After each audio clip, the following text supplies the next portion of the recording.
Ika-51 kabanata. Paghingi ng kapatawaran sa Diyos.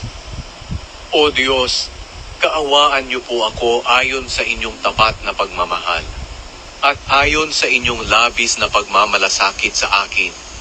Ang lahat ng pagsuway ko ay inyong pawiin at ako'y patawarin. Hugasan niyo ako, at linisin niyo ng lubos sa aking kasamaan, dahil inaamin ko ang aking mga pagsuway, at lagi kong iniisip ang aking mga kasalanan.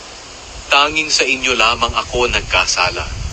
Gumawa ako ng masama sa inyong paningin, kaya makatarungan kayo sa inyong pagbibintang sa akin. Karapat-dapat lang hatulan niyo ako. Ako'y makasalanan at masama mula pa noong ako'y isinilang. Kahit noong ipinaglilihi pa lang ako, ang nais niyo ay isang pusong tapat. Kung kaya't ipagkaloob niyo sa aking kaloob-looban ang karunungan. Linisin at hugasan niyo ako sa aking mga kasalanan, upang lubusang luminis ang puso't kaluluwa ko.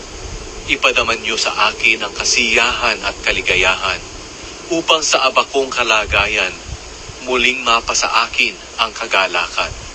Kalimutan niyo ang aking mga kasalanan, at pawiin ang lahat kong kasamaan.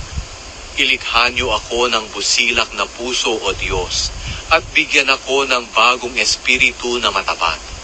Huwag po akong itaboy palayo sa inyong piling, at ang inyong banal na espiritu sa akin ay huwag niyo po sanang bawiin.